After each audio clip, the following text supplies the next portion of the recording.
Certains d'entre nous, la team, ont connu cette époque magique où tu rentrais d'école, tu mangeais du benko sur les tartines beurrées et tu regardais tes dessins animés préférés. Il n'y avait pas internet, il n'y avait pas de portable, tu revenais de l'école, t'avais joué toute l'après-midi, t'en pouvais plus et tu kiffais comme c'est pas permis. Et aujourd'hui, j'aimerais vous parler d'un dessin animé, je pense que tout le monde adore, tout le monde connaît. Alors on va se téléporter dans ce premier épisode de Retour vers le passé en 1987 pour parler du manga Nicky Larson. Attention, téléportation. La série animée Nicky Larson, tirée du manga City Hunter, commence en 1987 pour se terminer en 1991 dans le Club Dorothée. Elle raconte l'histoire de Nicky Larson, alias Ryu Saiba au Japon, qui est un mercenaire, un nettoyeur avec des capacités hors du commun, qui accepte toutes les missions tant que, je cite, la cause est juste. Il a des capacités hors du commun, c'est-à-dire si tu veux à côté, l'inspecteur Harry, il a un strabisme. Son partenaire est Tony Marconi, un ancien policier, alias Hideyuki Makimura au Japon, qui est un jour abattu par le cartel de l'Union T.O.P., des obscurs vendeurs de drogue, franchement c'est des gros bâtards. Et sa sœur, Laura Marconi, alias Kaori au Japon, trouve sa revanche et des donc de Nicky Larson. Dès ce jour, elle devient sa partenaire. Et Nicky, qui multipliait les histoires sans lendemain, qui était un séducteur invétéré et ne se souciait pas de vivre ni de mourir, va commencer à développer des sentiments amoureux et s'interroger sur sa situation de tête brûlée et un jour peut-être arrêter de faire le malin et dévoiler ses sentiments à Laura. J'entends déjà les filles en train de dire « Oh c'est trop beau, j'en peux plus !» Certains parents à l'époque et certaines ligues de parents d'élèves disaient à l'époque qu'on n'avait pas le droit de regarder Nicky Larson parce que c'était trop violent. Sauf que maintenant, à la même heure, il y a l'île des culs brisés. D'où elle a décaloté Steven? D'où? Tu vas faire quoi? Viens là, tu dis que ton père le fanfaron.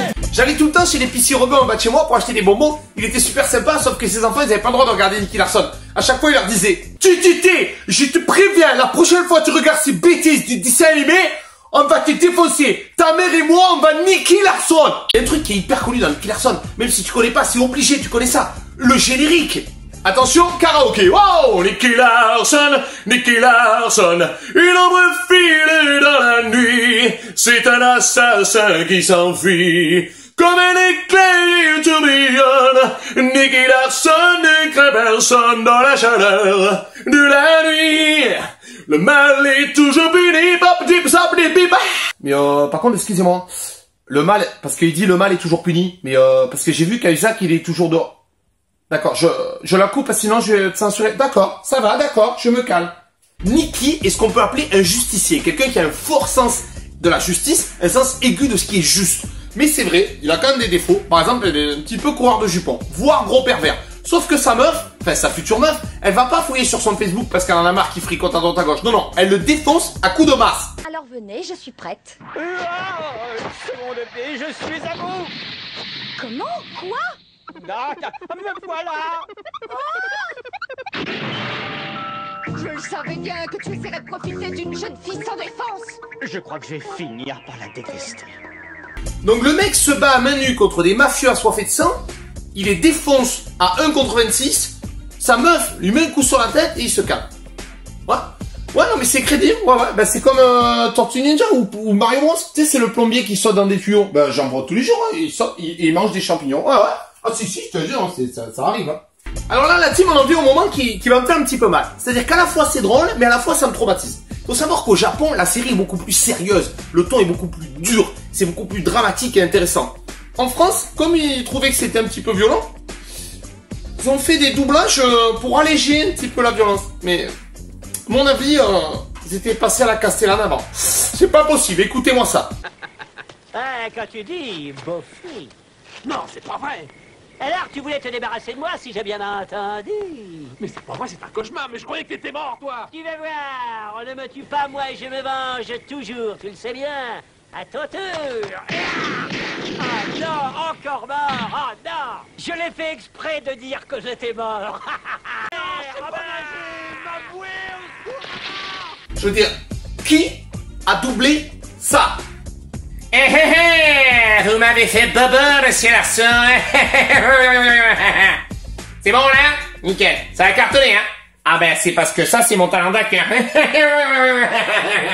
Et à l'époque, bien sûr, ça n'aura frustré certains. On risquait pas de voir la fin parce qu'il n'y avait ni le streaming, ni Internet. Donc, si tu regardais pas la télé et que t'étais pas chez toi, ben, tu savais pas ce qui se passait.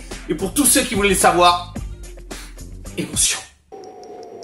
Laura, j'espère que tu m'entends. Laura, personne ne sait comment ça se terminera, mais c'est le moment pour moi de te l'avouer.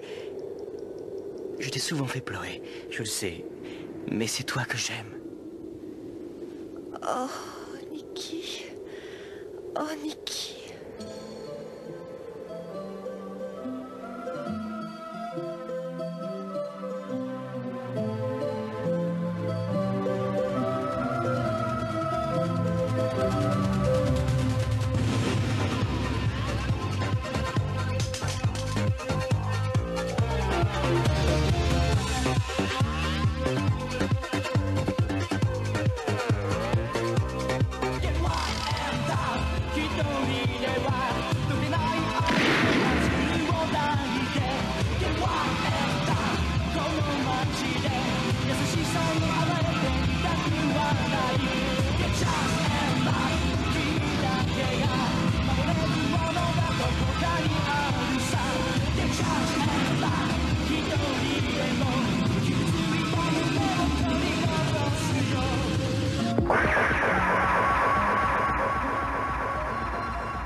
Et je regrette quand même cette époque où il y avait ce genre de dessin animé qui t'apportait de bonnes valeurs. En effet, Nikki n'use de violence que quand c'est nécessaire. Mais il sait se battre pour la justice et pour ce qui est droit. Il refuse toujours d'être corrompu par les criminels, quel que soit l'argent ou les produits qu'il lui offre. Et Laura devient une femme forte et indépendante qui n'a plus besoin de Nikki, du moins en termes de défense, parce qu'elle est amoureuse de lui et même il se marie, pour tout vous dire. Donc voilà, c'est vrai que, comme je vous disais tout à l'heure, comparé à l'île des cubes brisés, il y avait vraiment de bonnes valeurs dans ces dessins animés, ça nous faisait du bien. Et je pense que ça nous a construit aussi en tant qu'adultes, en plus que l'éducation qu'on a reçue de nos parents, la team. Et voilà, la team, j'espère que vous avez aimé ce premier épisode. Je suis très content de vous proposer ce nouveau format. Dites-moi si vous avez adoré. Mettez-moi en commentaire le dessin animé que vous aimeriez avoir dans le prochain épisode. Un seul par personne, parce que j'en ai eu 28 milliards, s'il vous plaît. C'est très dur pour choisir. Et voilà. Et ce que j'aimerais vous proposer aussi, c'est donc un petit cadeau pour fêter ça. Le premier tome de City Hunter, la version de luxe. Attention, je me fous pas de votre gueule. Donc il suffit pour ça de partager la vidéo, de marquer « Je veux City Hunter ». Donc voilà, et je prendrai quelqu'un au hasard dont j'annoncerai le nom dans une semaine, à qui j'enverrai ce merveilleux tome relié. Regardez-moi ça, c'est fantastique.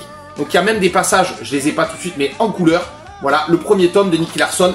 Voilà, c'est une version de luxe. La team, j'espère que vous avez aimé. Partagez au maximum. N'oubliez pas que vous pouvez m'aider sur mon Tipeee et que mes dates de spectacle sont sur Billet Réduc. Foncez réservé. Et sinon, je vous aime. Salut la team!